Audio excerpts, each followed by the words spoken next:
just wanting to one up some other person, it's not only sort of empty and trivial, but like it's not really rooted in anything that's up to you, right? And I think the best way to think about it is this thing up to me or not? And what I have found is that when you accomplish those things, it's great, but it doesn't fix whatever you thought it was trying to fix. It doesn't fill whatever you thought it was trying to fill. I wish I could give to everyone that understanding as early as possible. I do think it's probably something you have to experience at some level on your own.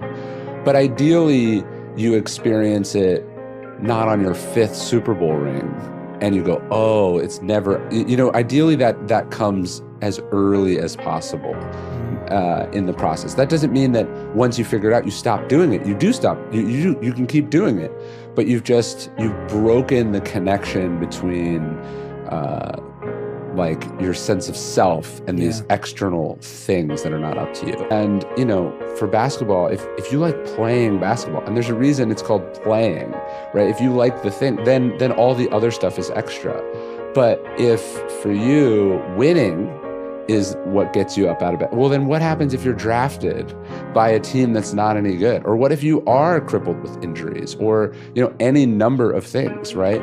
Winning is not up to you. Enjoying the day-to-dayness of it, the lacing up of the sneakers, the squeaking of the shoes on the floor, the bouncing of the ball, like the warm-ups, the crap. If you love all of that, then everything else is extra. And you got to figure out how to love like the purity of the thing itself and find something in it that is fulfilling and wonderful just to you before it's ever out. That's the purest place. And that's that if it's intrinsically interesting and compelling and challenging to you, you're doing it because you like the puzzle of it, then you've already won, and then everything else is extra. And one of my mentors, the writer Robert Greene, he said one of the great things about being a writer is that it's all material, that everything that happens to you is material. And so if you just go through your life going, hey, I don't know why I got dumped here, I don't know why my house flooded, I don't know why any of this stuff happened to me, but I'm going to choose to see it as something that's happening for me as an artist, a leader, a parent, a spouse, that this is teaching me something, right? When we say that the obstacle is the way, it's not that, hey, this thing happened and now as a result, your business is 10x better off, right? Like it sometimes just shit happens, bad shit happens, but you learned from it, or it forced you to grow in some way. Just the sheer hanging on-ness of it made you stronger and better, right? It's not that, hey, there's this magical, opportunity in this, that there's this just slightly secret silver lining and then everything's awesome. No, it's much deeper than that. Yeah. It's that the stuff that happens is shaping you and forming you and giving you opportunities to, evolve as a human being. That's what that idea is. And so important to realize that pretty much anything you're going through, someone has gone through before and written a book about.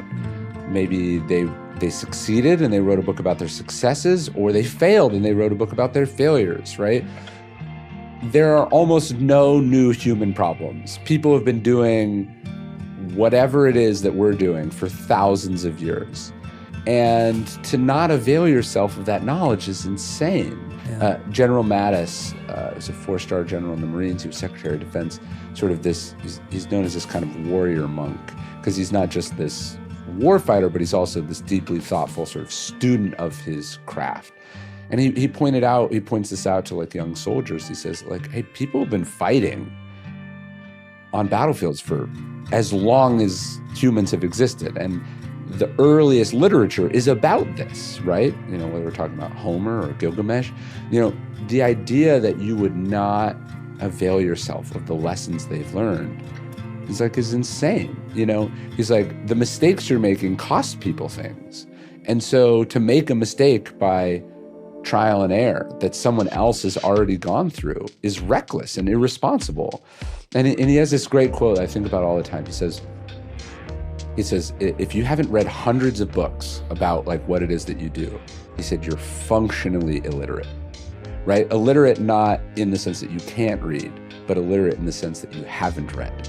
And it's the same thing, right? If you haven't read it, you don't know about it.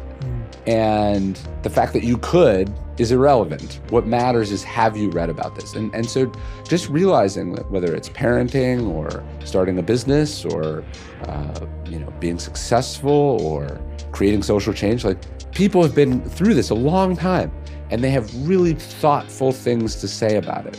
And to not avail yourself to that knowledge, to just go, I'll figure it out on my own, is not only inefficient, but it's irresponsible, right? Like, you could have succeeded earlier. You could have had the impact earlier. You could have saved yourself going down this road or that road, but you didn't because you thought you were too smart. Epictetus says, it's impossible to learn that which you think you already know. And so part of reading is also the idea of humility, the idea of, like, I don't know about this. I want to know about this. Somebody knows more about me, more about this than me.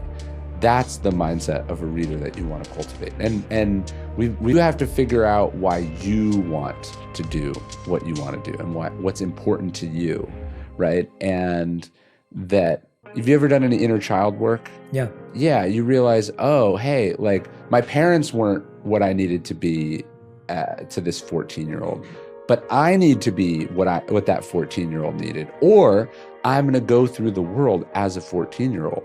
And it's not appropriate for a 14-year-old to be in this meeting or in this conversation or to be, operating at this level. You have to sort of reparent that inner child, or it's going to pop out at totally inappropriate times and places. And I think one of the beautiful things about having kids is it does give you a sense of who you were, right? You don't really remember what it's like to be 4, and then you have a 4-year-old and you go, oh, this is what I needed as a 4-year-old. Yeah. And so I can't go back in time and give that to my 4-year-old self, but I can do a better job for this 4-year-old. Opportunity to do things differently, to stop certain cycles, right? To turn over new leaves, to just do it a better way. Yeah. And that is not only your obligation, but it's also healing for yourself. To go, oh, this is what I needed then. And you can't go back in time, but you can write a better future.